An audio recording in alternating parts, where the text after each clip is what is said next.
let's talk about The Machine. Are you guys familiar with the viral video this is based on? Yes, Yeah. I am. I actually was not. So long story short, this comedian, actually story about the story. Apparently this guy who's a comedian named, is it Bert Kreischer. Bert Kreischer, yeah. He apparently told this story originally, I think, to Joe Rogan of all people. And he told it at a few different parties and stuff. And Joe was like, you should be doing this on stage. It's like, it's even funnier than most of your bits. And he's like, no, it's not. And then apparently that's when he started telling it, which led to going to his special, which went viral. And it's a true story, apparently, where him and his class went on like a school trip to Russia.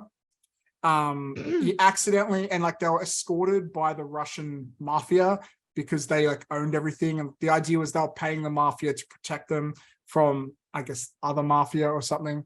And the only thing he knew how to say in Russian was, I am the machine. The mafia thought, the Russian mob thought it was hilarious, and they started drinking with him.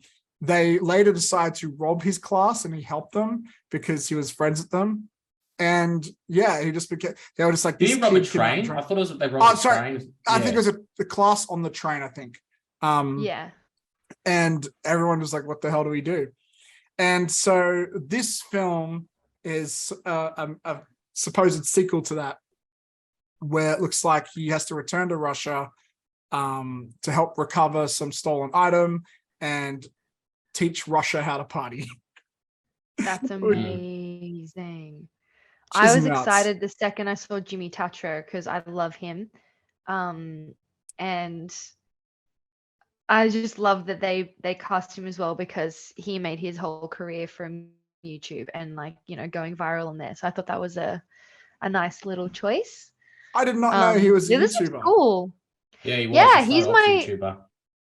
Yeah, he's my favorite YouTuber of all time, I think. I've followed him for years and years. And he's probably the only one who I've seen very steadily grow into you know, Hollywood. So I haven't seen him in anything for a while. I think the last thing I saw him in was 22 Jump Street.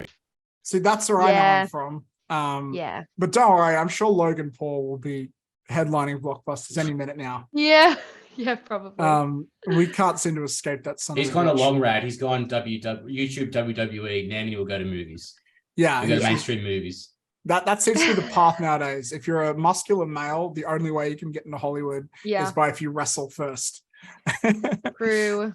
But yeah, what do you guys think of this trailer? I thought it was cool, and I love the fact that Mark Hamill's in there. You don't often see Mark Hamill in much stuff anymore, so it was lovely to see Mark Hamill there. And I like Bert Kreischer. He's a funny bloke.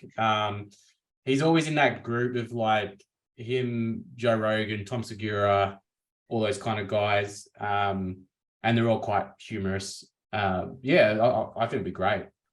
I remember them kind of hyping the movie up on Joe Rogan's podcast a couple of times. So, although talking about it, so yeah, it's quite exciting. I'm keen to see it. It's interesting. I don't think I've ever seen a movie based around a comedian's real life story before. Has that ever been? I don't think it's ever been done. Has that ever been done? There's been like a couple, but I don't think anything this major.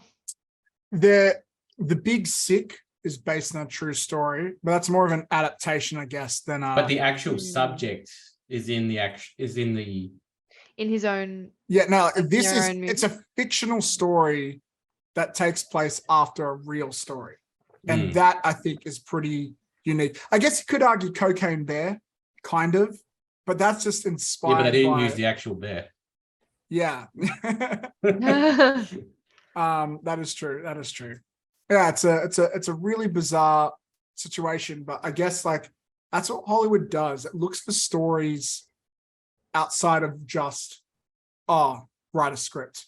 So sometimes you get stuff based on videos. Like the books, The Subtle Art of Giving a Fuck, got adapted to a movie recently. Yeah, it did. Yeah. I was kind of like, how the hell do you make that a movie?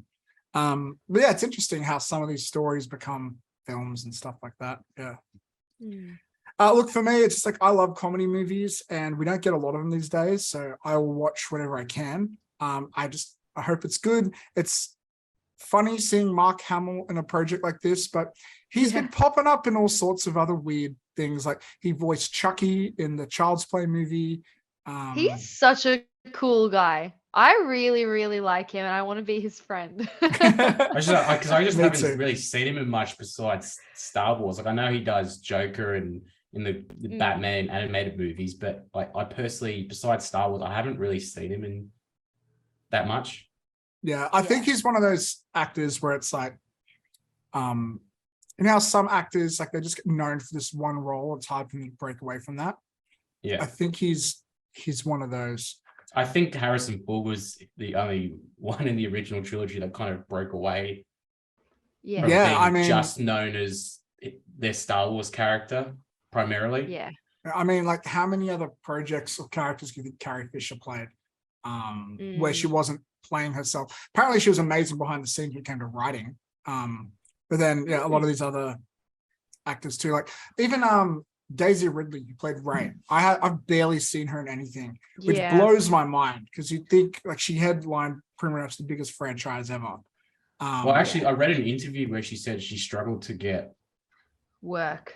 She struggled to get work for ages because like she just wasn't getting picked up for anything. Yeah, even John Boyega, he's been in a few things, but you'd expect him to be so much more famous by now. You know, it is what it is, I guess.